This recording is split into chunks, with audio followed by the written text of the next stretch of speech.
의의는 하나님을 하나님 되게 하는 것이다.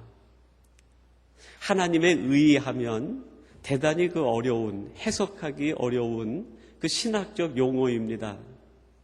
하나님의 의의에 대해서만 신학생들이 무려 한 학기 이상 바울이 얘기하는 하나님의 의의, 예수님이 얘기하는 하나님의 의의, 제자들이 얘기하는 하나님의 의의, 그것만 배워도 한 학기 이상을 배워야 되는 거예요.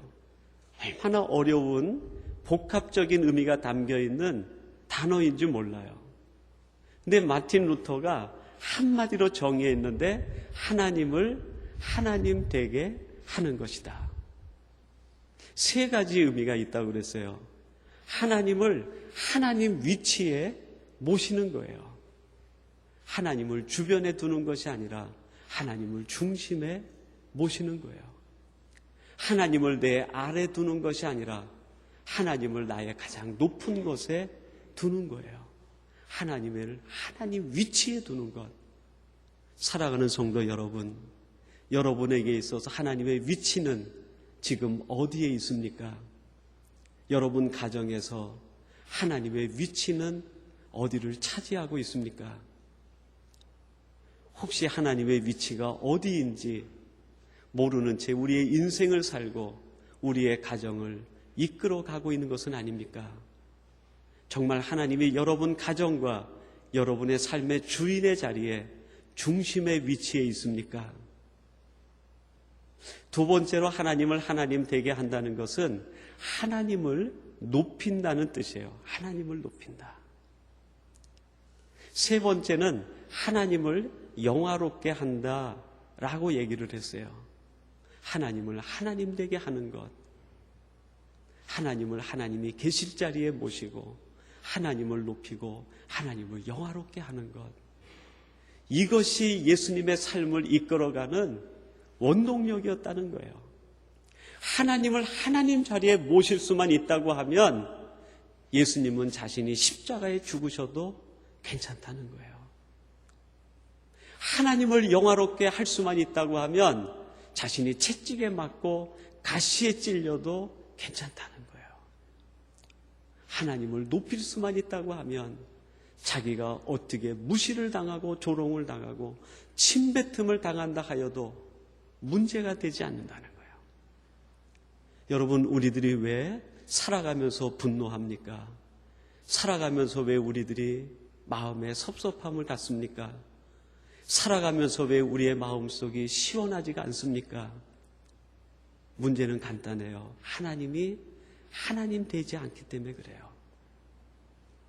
하나님이 하나님 자리에 계시고 하나님을 높이고 하나님을 영화롭게 하는데 내 삶에 이유가 있다고 생각하면 조금 섭섭한 일을 당해도 그것이 그렇게 마음에 영향력을 주지 못해요. 잊을 수 있어요. 용서할 수 있어요.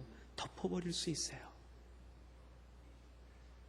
그러면 여러분, 예수님께서 하나님을 하나님 되게 하는 하나님의 의를 위해서 살아가시는 삶의 구체적인 방식이 뭐였을까요?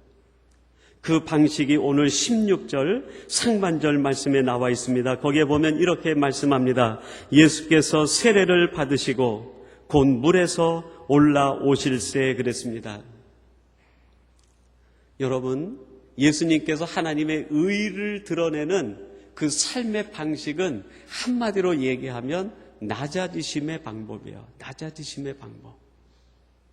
예수님은 하늘 보좌 영광을 버리시고 그때부터 계속 낮아지시는 삶을 사셨어요. 인간의 몸을 입도록 낮아지시고 말 구유에 탄생하도록 낮아지시고 가장 천민들이 모여 살고 있는 나사렛에 거기서 낮아지게 사시고 그리고 오늘 본문에 보면 요단강에 오셔서 세례를 받으시기까지 낮아지신 거예요. 우리 교회에서는 세례를 베풀 때 그 약식 세례를 베풉니다. 성수를 준비해가지고 성부, 성자, 성령의 이름으로 약식 세례를 베풀죠. 그러나 예수님이 오늘 본문에서 받으신 세례는 그 세례가 아니라 물속에 완전히 잠기는 침례를 받으신 거예요. 물속에 온몸이 잠기신 거예요. 여러분, 물은 가장 낮은 곳으로 흐르게 되어 있습니다. 물이 있는 그곳이 가장 낮은 곳이에요. 그래서 물의 수표면을 가리켜서 기준이라고 얘기합니다. 기준이라고 그래요. 거기에서부터 높이를 재는 거예요. 그 수표면보다 더 아래에 서 있는 사람은 없어요.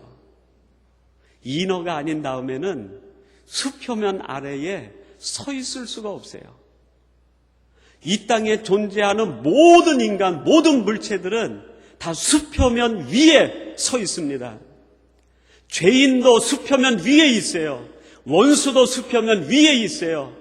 내 마음을 아프게 한 사람도 수표면 위에 있어요. 그런데 우리 주님은 어떠십니까? 그 수표면 아래 자신의 몸을 잠그신 거예요. 무슨 의미입니까? 죄인보다도 더 낮은 자리에, 원수보다도 더 낮은 자리에, 우리를 괴롭히는 사람보다도 더 낮은 자리에, 내 마음을 핥히는 사람보다도 더 낮은 자리에 그 속에 온몸을 담그신 거예요. 예수님은 거기에 머리를 담그셨어요. 생각을 담그신 거예요. 생각을 낮추신 거예요. 예수님은 거기에 눈도 담그셨어요. 보는 것을 낮추셨어요. 입도 담그셨어요. 언어 생활도 낮추신 거예요. 손도 발도 심장도 다 그 물속에 잠그셨어요. 낮춤의 극치를 보여주시는 거죠. 때때로 우리들은 그렇게 얘기합니다. 내가 다른 사람들한테는 다 낮아질 수 있어도 너한테만큼은 안 돼. 내가 모든 사람들 앞에서는 다 허리를 숙일 수 있어도 내가 너한테만큼은 안 돼. 라고 할 때가 있어요. 그러나 우리 주님은 그 앞에서도 자기를 그 수표면 밑으로 낮추신 거예요. 자기를 완전히 감춰버리신 거예요. 여러분, 우리의 낮춤이 어디까지 와 있습니까? 우리도 수표면 위에 같이 서서 말로만 내가 낮췄다고 이야기하고 있는 것은 아닙니까?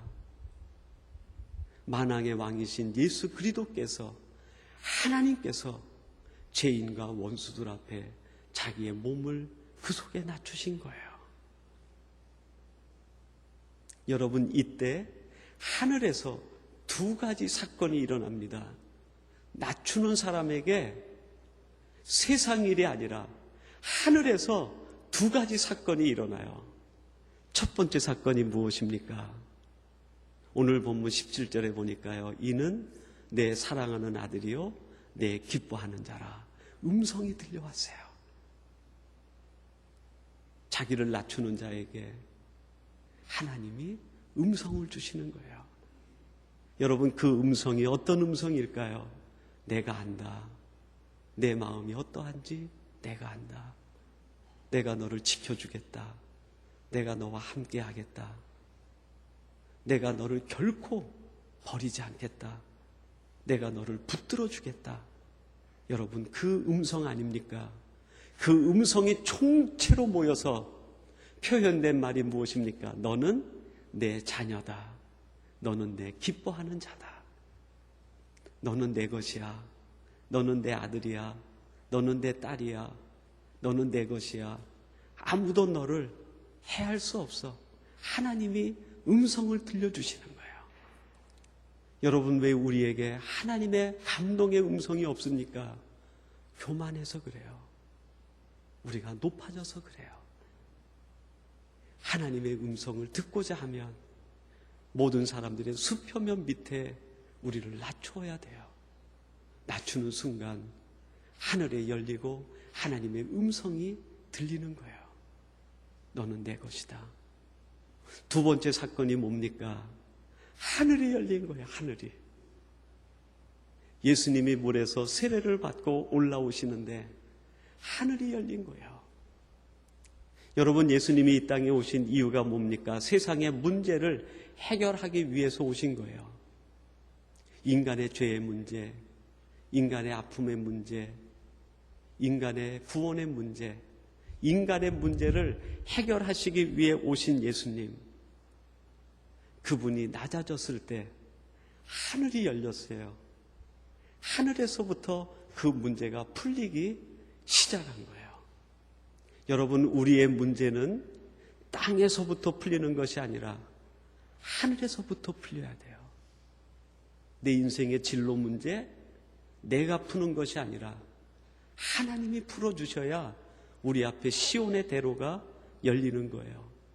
우리 가정의 문제, 내가 풀 수 있습니까? 아니에요.